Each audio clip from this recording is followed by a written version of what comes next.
The Canadian real estate market is in the middle of a correction, and my market here in Surrey, BC is no exception. I just rhymed that. That was stupid. Let's keep going. So in this video, I'm going to tell you how far I think prices are going to drop. And also make sure to stick around until the second half of the video, because I'm going to tell you who I think these price corrections may actually end up hurting in the long run. But before I talk about the declining market, if you could take a second and subscribe to the channel if you would like to stay up to date on my market here in Surrey, BC, or across the whole country for that matter. And if you are a bubble burster commenting on my videos about how overvalued the market has been since 2019, well, this is finally your chance to say I told you so by making sure you click the I told you so button for the YouTube algorithm. But then again, for you to be right about the bubble bursting, they would have to drop below 2008 prices, which were apparently also overvalued at that time at $453,000. Because after all, that is the one funny thing about bubble bursters, and that is the fact that they are not smart enough to say, See, I was right. Now, finally, the market's at the bottom. nope. Rather, instead, they just keep on being wrong about when the bottom of the market actually is. But either way, if you are interested in buying the dip because you're smart enough to understand that real estate is a long-term game, well, you can download my Informed Buyer's Guide right now down below in the description, totally for free with just a few simple clicks. And really quickly, if you are sick of seeing my face, but don't really mind hearing my voice, well, now these videos are available on podcast apps everywhere. So feel free to search on Apple Podcasts, Spotify, Amazon, and others so you don't miss a single one of these videos, but now in audio. And now on to the market correction that we're seeing right now. The corrections that we are seeing were inevitable. We knew that the time would come when interest rates would have to go up after they were reduced because of the worldwide pandemic. Of course, people have had access to really cheap money, and when they know there's cheap money, they are expecting inflation. So they will buy things like real estate, because an asset like real estate will hold its value, and holding money as an asset, well, that actually devalues. But anyway, that's not my area of expertise, so let's get back to real estate. So let's look at prices and see, and now I got my handy mortgage calculator here. I apologize if you don't like my choice of mortgage calculator here. This might be an American one, but let me bring it up on the screen here, because I'm going to suggest that at some point in the city of Surrey, you could have afforded a $1.6 million detached home. Maybe not you, but somebody could have, and we're going to put down 20%. That's 19%. Can I get to 20? Now, at some point in earlier this year, you could have got a 2.79% interest rate, and your payment would have been $52.52 per month. Now, I know you might say, oh, that's crazy. I can't believe how high that number is. Well, guess what? That's what a lot of people can't afford. And I've done lots of mortgages, or I don't do the mortgages. I've done lots of sales with that number. So the person is taking on a payment of $5,200 a month or more.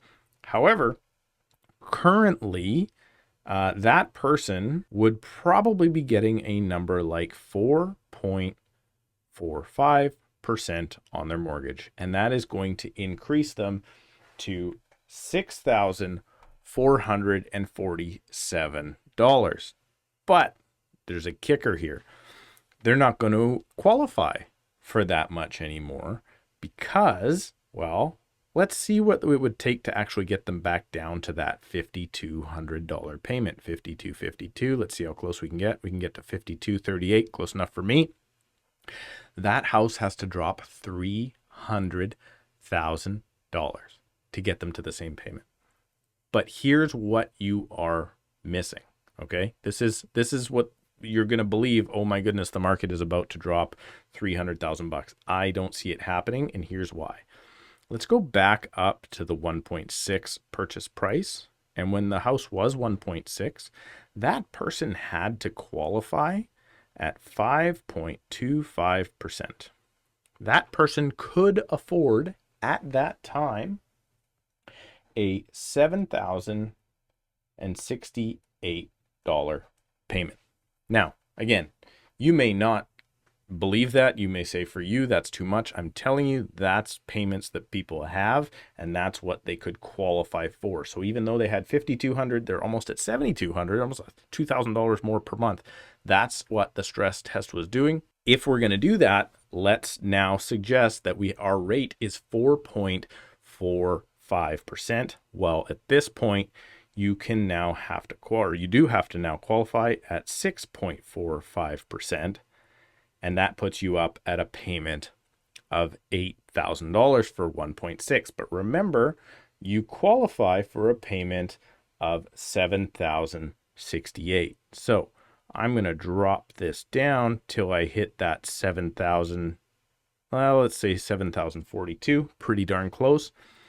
And prices, in my estimation, won't come down $300,000, but there's a very good chance they could come down $200,000 on a purchase like that. But don't worry, that's again their qualification. Even if they do buy that 1.4, they're going to now slide down to, what did I say it was? 4.45%. And their payment is going to be $5,600. Now, get this.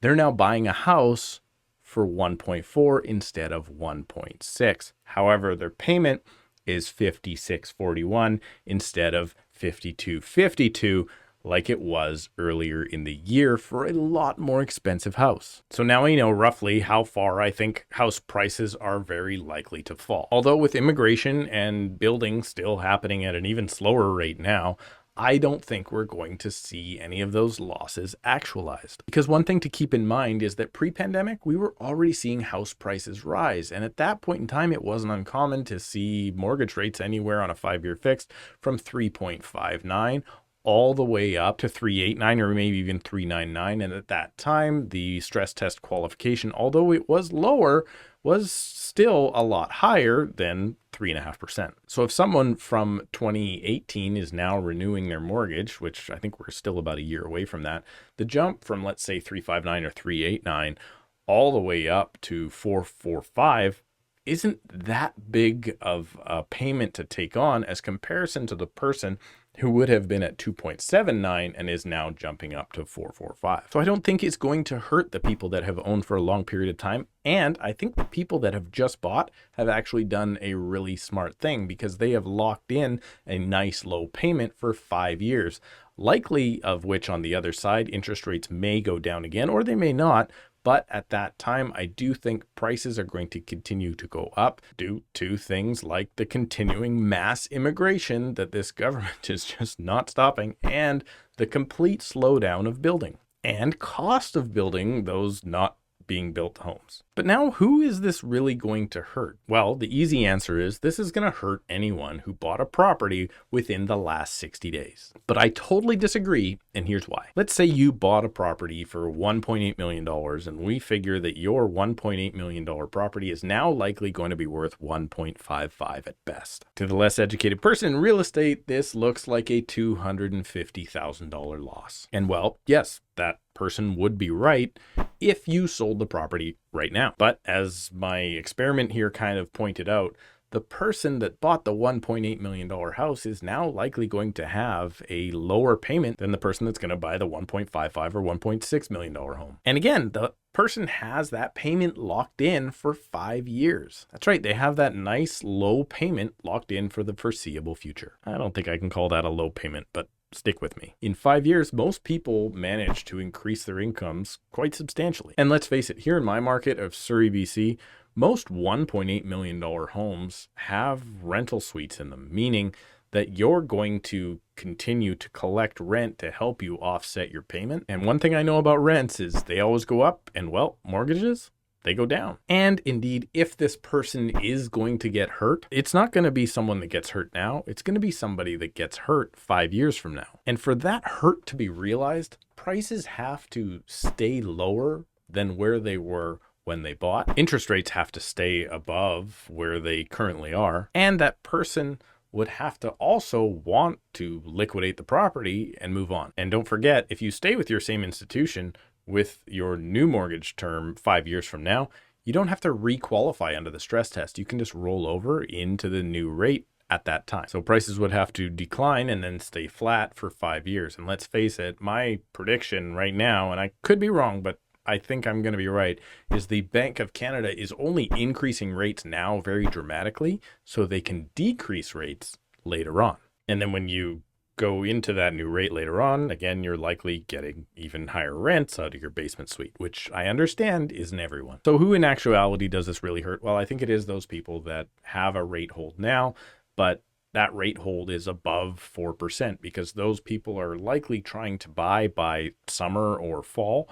And that rate hold is going to run out. And I don't think the prices are going to come down as fast as their rate holds will expire. Because yes, they will save on the house, but not enough to offset the difference in their new mortgage rates. But most of all, the person that's going to get hurt more than anybody is the bubble burster out there who's going to continue to wait for the bottom. Even after the bottom, they'll sit on the sidelines for the rest of their life and still likely, even after seeing massive declines, not be smart enough to get in the market, knowing that the real estate market is a long-term game. And they'll be left homeless still. But don't worry, there is a fix for everyone, and that is the fact that you could book a call with me right now down below in the description with just a few simple clicks at a time that works best for you. If you need a real estate agent in Surrey, BC, please remember to click and subscribe. Check out the audio version of this on any podcast app. You can see my listings on Instagram if you choose. Please check out another video before you leave, and we'll see you in a couple of days.